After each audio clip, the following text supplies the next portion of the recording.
Hello students, आज हम देखेंगे effects of catalyst on the rate of reaction.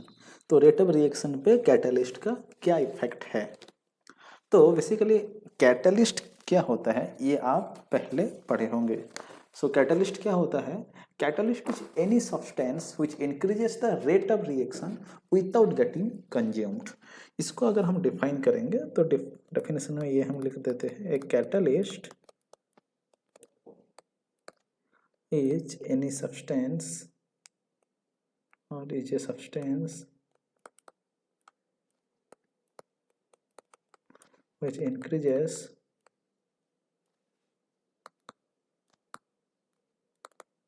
the rate of reaction without getting consumed।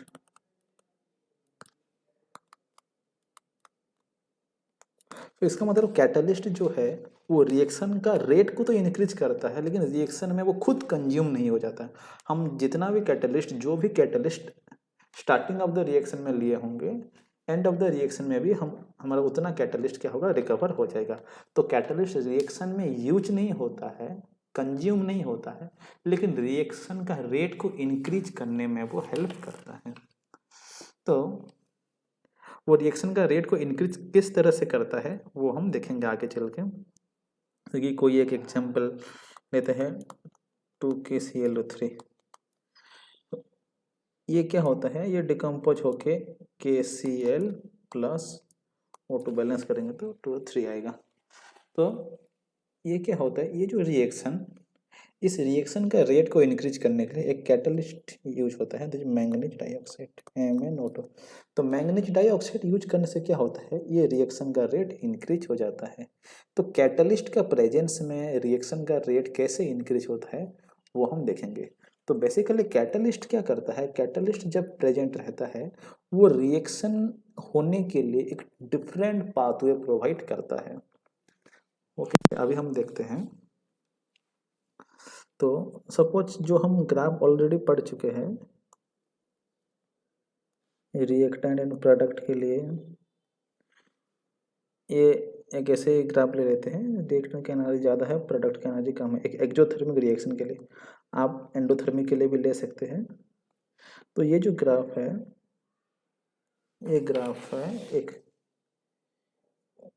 Reaction है, इसमें कि ये है पोटेंशियल एनर्जी यहाँ पे जा रहा है, ये एनर्जी है, ये रिएक्शन कोऑर्डिनेट।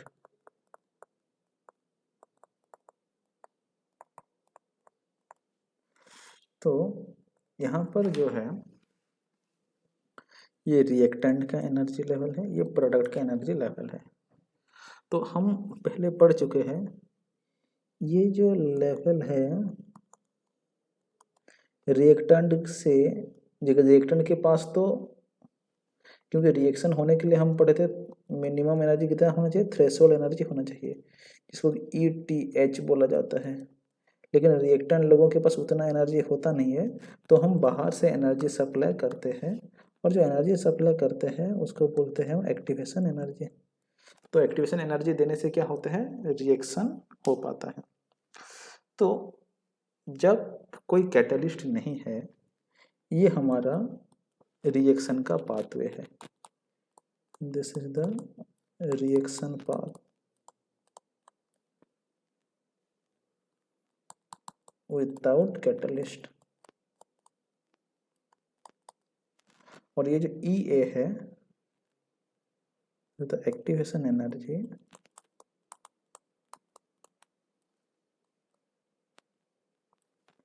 Without catalyst.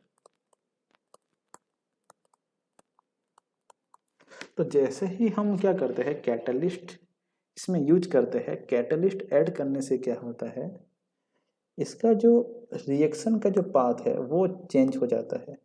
और रिएक्शन का जो पाथ है वो इस तरह से ना होके कुछ इस तरह से हो जाता है।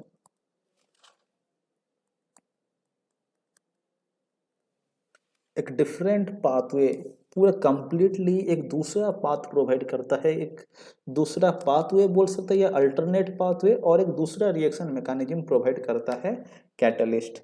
तो ये क्या है, this is the pathway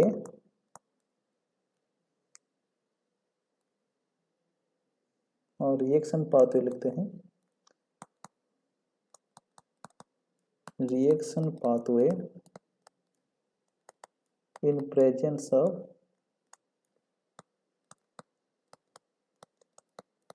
catalyst. ये कैटलिस्ट के प्रेजेंस में ये बात है।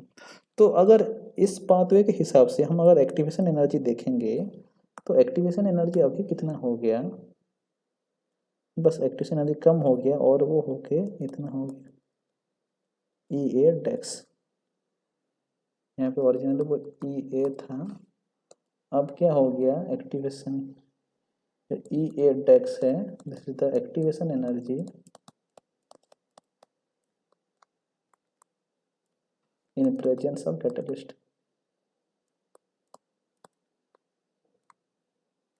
तो कैटलिस्ट के प्रेजेंस में अब जो हुआ, अभी हम जो देखे एक्टिवेशन एनर्जी क्या हुआ, कम हो गया है। तो एक्टिवेशन एनर्जी कम होने से क्या हो गया है, अब हमें जितना एनर्जी सप्लाई करना पड़ता था उतना एनर्जी सप्लाई करने से पहले ही रिएक्शन हो जाएगा। तो अब जो एक सर्टेन अमाउंट ऑफ एनर्जी में जितना रिएक्शन हो रहा था, अब अगर उससे कम अमाउंट ऑफ एनर्जी में अगर वो रिएक्शन हो जा रहा है, मतलब हमारे पास जितना एनर्जी अवेलेबल है उसमें और एक्स्ट्रा मॉलिक्यूल भी रिएक्शन कर सकते हैं। तो रेट क्या हो गया, ऑब्वियसली इंक्रीज हो जाएगा, रेट इंक्रीज हो जाएगा। तो अब क्या होगा देखिए, क्योंकि एक्टिवेशन एनर्जी कम हो गया तो हमें और एक्टिवेशन एनर्जी उतना सप्लाई करने के लिए वेट करना नहीं पड़ेगा। ओरिजिनली जितना एक्टिवेशन एनर्जी ई ए सप्लाई करते थे, ये ई ए क्या है, बड़ा है then E a desks. E a dash क्या है, activation energy in presence of catalyst, E a dash. और ई ए क्या है, activation energy in presence in the absence of catalyst. So E a बहुत ही बड़ा है as compare to E a dash. So originally हम क्या करते, एनर्जी सप्लाई करते थे, जब वो एनर्जी ई ए तक होता था तब जाके वो केमिकल रिएक्शन होता था। लेकिन अभी क्या हुआ, ई ए होने से पहले ही जैसे वो ई ए डेक्स पहुँच जा रहा है ये रिएक्शन हो जा रहा है, मतलब एक्टिवेशन एनर्जी बहुत ही कम हो गया है। एक्टिवेशन एनर्जी कम हो जाने से क्या हो गया, रिएक्शन जल्दी हो जा रहा है और स्टार्टिंग वाला जितना एक्टिवेशन एनर्जी था उतना हमें देने को नहीं पड़ रहा है। अभी जो ई ए डेक्स है उतना जो कम एनर्जी है, ये कम एनर्जी को सप्लाई करने से ही हमारा रिएक्शन हो जा रहा है। तो एक्टिवेशन एनर्जी क्या हो गया, कैटलिस्ट के प्रेजेंस में वो कम हो जाता है। तो कम हो जाने से क्या होगा, रिएक्शन जल्दी हो जाता है और रेट ऑफ रिएक्शन भी इनक्रीज हो जाता है। तो बेसिकली कैटलिस्ट क्या करता है, एक अल्टरनेट पाथ प्रोवाइड करता है by reducing the activation energy. तो एक्टिवेशन एनर्जी रिड्यूस कर देता है, तो ये जो पीक ऑफ द कर्व है और एनर्जी बैरियर वो कम हो जाता है, तो केमिकल रिएक्शन भी जल्दी हो जाता है। तो हम ये लिख सकते हैं, catalyst provides an alternate pathway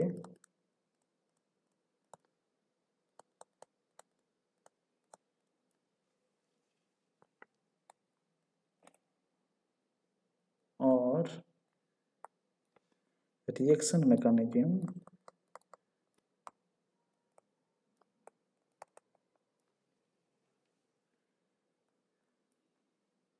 by reducing the activation energy।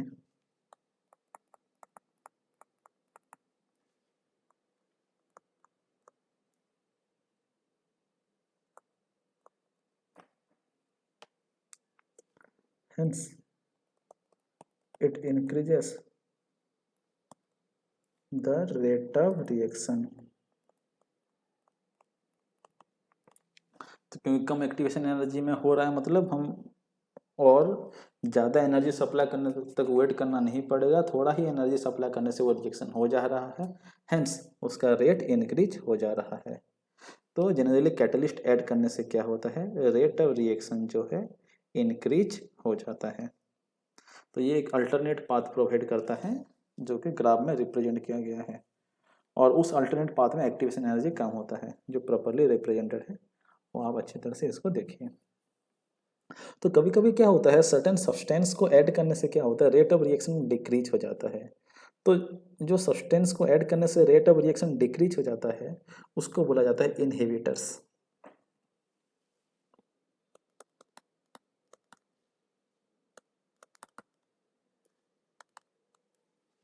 ये क्या है, substance that reduces the rate of reaction. तो the substance which increases the rate of reaction is called catalyst and the substance which decreases the rate of reaction is called inhibitors. Okay, तो अभी हम देखेंगे last वाला part जो है chapter का, that is collision theory.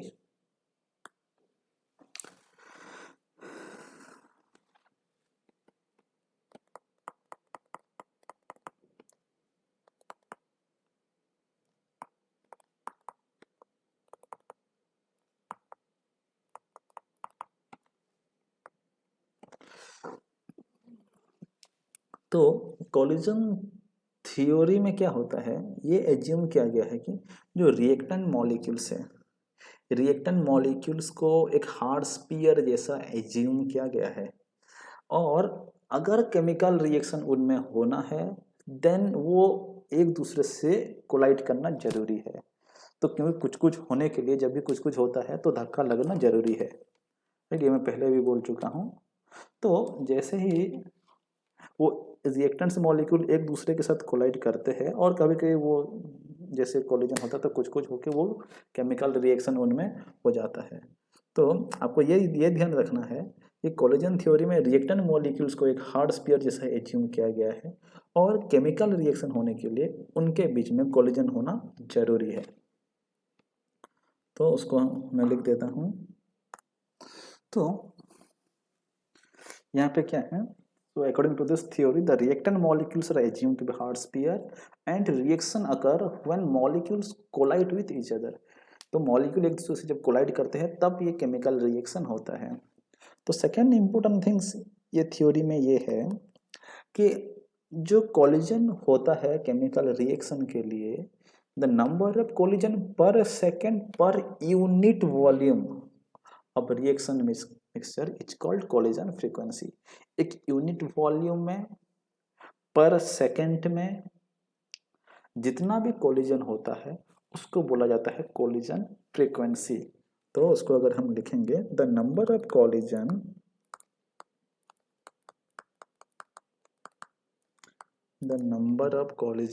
पर second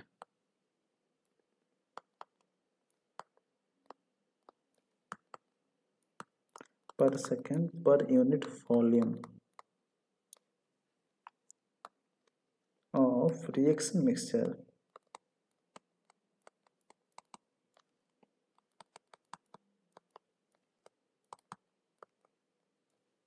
is called collision frequency.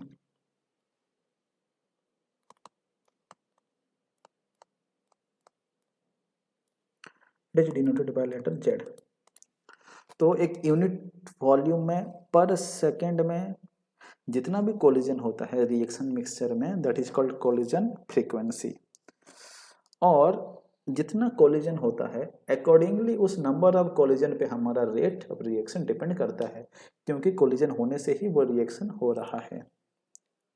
और एक इम्पोर्टेंट फैक्टर यहाँ पे डिपेंड करता है, वो रिएक्टेंट लोगों के पास क्या होगा, मिनिमम उनके पास क्या होना चाहिए, जो एक्टिवेशन एनर्जी जो उनको रिक्वायर्ड है रिएक्शन करने के लिए वो एक्टिवेशन एनर्जी उनके पास अवेलेबल होना चाहिए. तब जाके अगर वो कोलिजन करेंगे और एक्टिवेशन एनर्जी नहीं है तो जितना बार भी धक्का लगेंगे कुछ होने वाला है नहीं. ऐसे भी आते आते टाइम मार्केट में कोई कितने बार हमारे साथ धक्का होता है लेकिन कभी कुछ नहीं होता. लेकिन कभी भी अगर जोर का झटका कभी कभी किसी लोगों के साथ भी लग जाता है तो कुछ कुछ हो जाता है. तो लाइक दैट अगर कोई भी अगर टकराएगा, अगर मॉलिक्यूल लोग कोलाइड करेंगे लेकिन अगर एक्टिवेशन एनर्जी नहीं है तो वो जस्ट नॉर्मल खाली स्ट्राइक ही करेंगे और भागेंगे फिर आएंगे फिर स्ट्राइक करेंगे, कुछ होने वाला है नहीं. तो उनके पास क्या एक्टिवेशन एनर्जी होना जरूरी है रिएक्शन करने के लिए. तो रिएक्शन करने के लिए तो एक एग्जाम्पल लेके हम देखेंगे, जैसे कि ए और बी ये सब रिएक्शन करके प्रोडक्ट में कन्वर्ट हुए.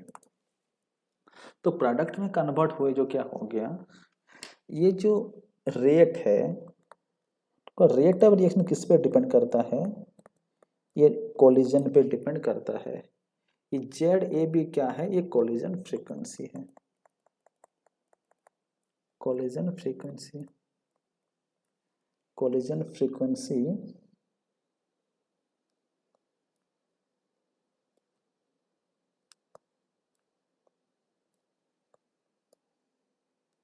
ए और बी के बीच में, छोड़ो इतना लिख देता हूँ।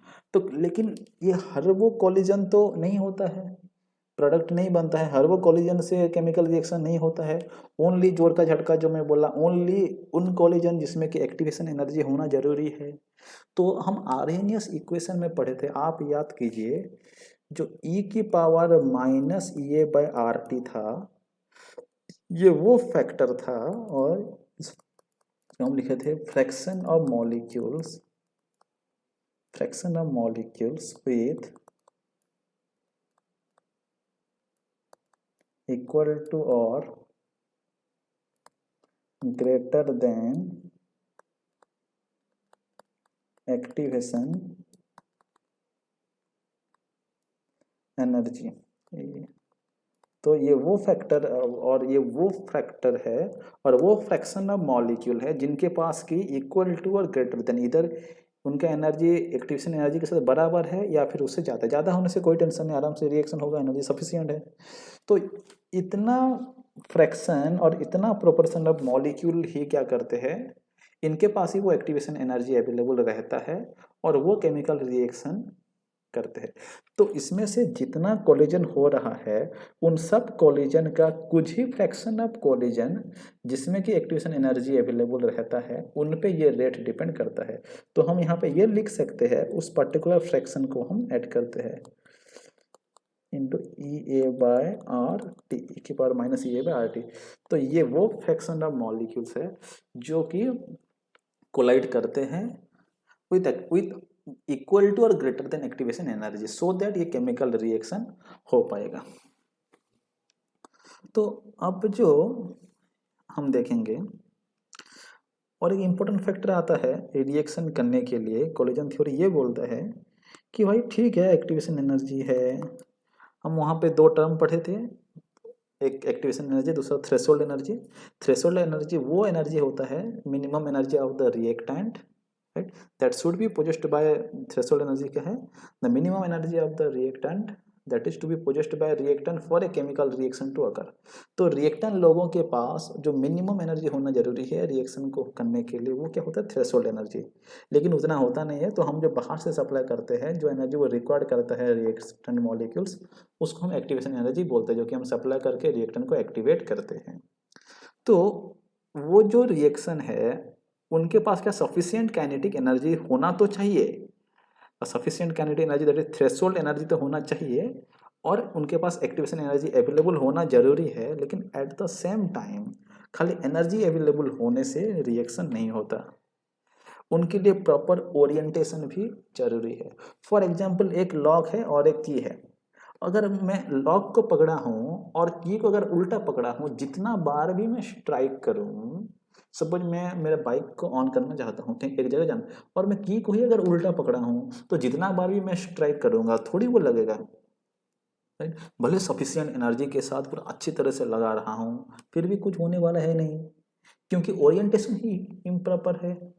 सो लाइक दैट, अब जितना बार भी कोलिजन होगा, अगर ओरिएंटेशन प्रॉपर नहीं होगा, तभी वो क्या होगा, केमिकल रिएक्शन नहीं होगा। तो उस ओरिएंटेशन भी जरूरी है। तो कोलिजन फ्रीक्वेंसी, ये कोलिजन थ्योरी ये बोलता है कि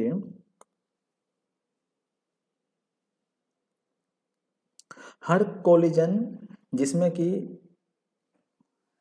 एनर्जी भी होता है, at the same time orientation भी होता है, खाली उस कोलिजन ही प्रोडक्ट में कन्वर्ट होता है, वही कोलिजन ही प्रोडक्ट देता है, और उस कोलिजन को बोलते हैं इफेक्टिव कोलिजन। तो अकॉर्डिंग टू कोलिजन थ्योरी हम ये लिख सकते हैं, the collision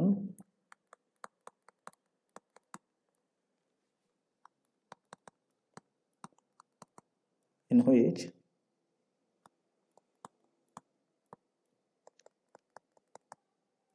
molecule collide with sufficient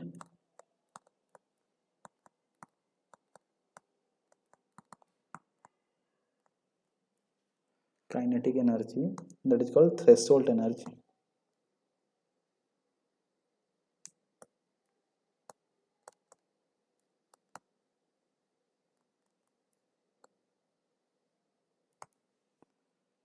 and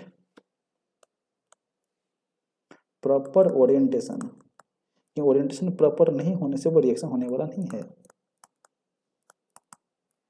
proper orientation is called effective collision.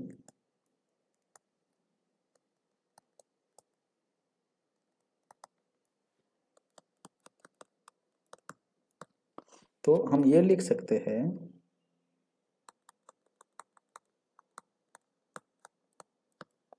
Only effective collisions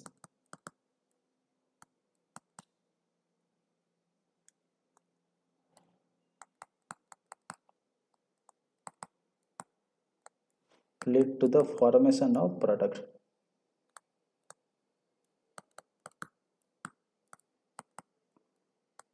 तो हर वो कोलिजन से प्रोडक्ट नहीं बनता है जो कोलिजन में एनर्जी तो होता है, at the same time orientation भी प्रॉपर होता है, वही कोलिजन ही प्रोडक्ट देता है। और उस कोलिजन को हम क्या बोलते हैं? Effective collision.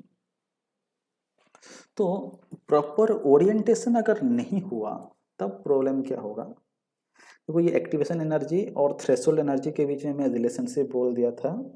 जो थ्रेशोल्ड एनर्जी होता है this is equal to activation energy plus energy of reactant. तो एक्टिवेशन एनर्जी वो एनर्जी है जो हम सप्लाई करते हैं in order to achieve threshold energy by the reacting species so that reaction हो पाएगा। तो अब क्या है, रिएक्शन होने के लिए दो आ गया, दो फैक्टर। एक तो उनके पास एनर्जी होना चाहिए, दूसरा क्या है, उनका ओरिएंटेशन प्रॉपर होना चाहिए। तो प्रॉपर ओरिएंटेशन होने से क्या होगा? प्रॉपर ओरिएंटेशन होने से प्रॉपरली वो बॉन्ड भी ब्रेक होगा और केमिकल रिएक्शन होके न्यू बॉन्ड भी फॉर्म होगा। अगर नहीं है तो ऐसा कोलिजन भले चलता रहेगा, एनर्जी भी होगा लेकिन नया बॉन्ड नहीं बनेगा और प्रोडक्ट नहीं होगा। तो हम उसको अगर लिखेंगे तो कोलिजन थ्योरी में हमारा फोर्थ पॉइंट आता है the proper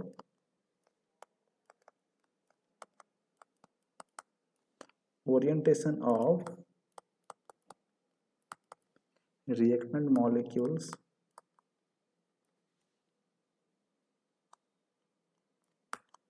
lead to bond formation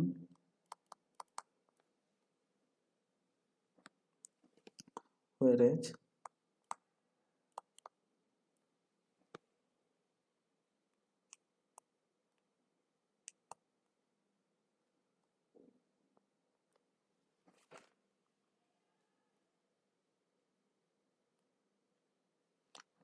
improper orientation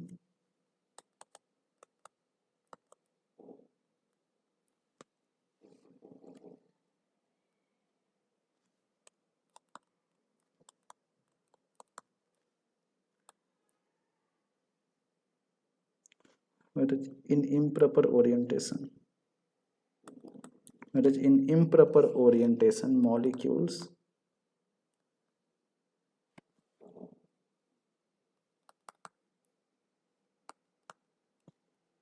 simply bounce back and no products are formed।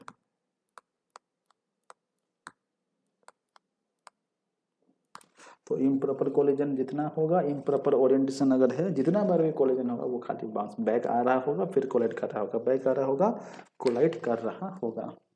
लेकिन हम यहाँ पर जो देखे, ये जो ऊपर में जो रेड का जो इक्वेशन हम देखे हैं, यहाँ पे क्या है, ये जो पार्ट है, ये वाला पार्ट एनर्जी को तो कंसिडर किया है, ये वाला पार्ट एनर्जी को तो कंसिडर किया है, जितना एनर्जी होना चाहिए रिएक्शन करने के लिए, that is activation energy.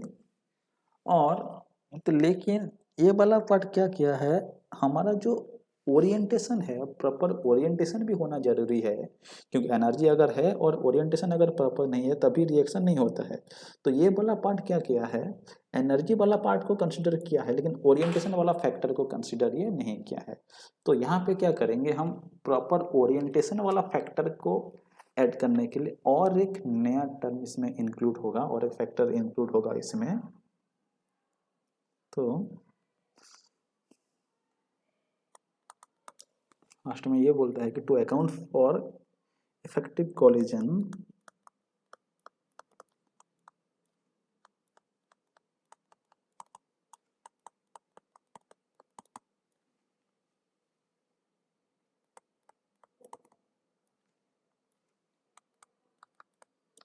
another factor P is introduced। जो फैक्टर P है ये जो जितना कोलिजन होता है भले उसमें एनर्जी है लेकिन उसमें जितना प्रॉपर ओरिएंटेशन है उनका फ्रैक्शन को ये रिप्रेजेंट करता है। और तो हम रेट को लिख सकते हैं जो जेड ए बी इंटू ई की power minus E A by are t था। और ये जो प्रॉपर इफेक्टिव कोलिजन के लिए, इफेक्टिव कोलिजन कब होता है जब एनर्जी रहता है, at the same time proper orientation रहता है। तो उस ओरिएंटेशन फैक्टर के लिए हम यहाँ पे और एक टर्म देते हैं पी, जो कि नंबर ऑफ इफेक्टिव कोलिजन को वो रिप्रेजेंट करता है जहाँ पे एनर्जी तो होता है at the same time proper orientation भी होता है। So P is called probability factor.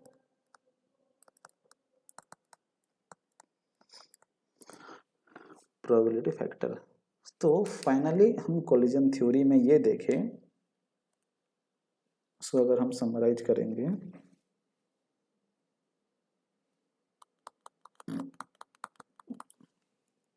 जो कोलिजन थ्योरी में ये दो फैक्टर को कंसिडर करता है, एक तो एक्टिवेशन एनर्जी और ओरिएंटेशन ऑफ मॉलिक्यूल।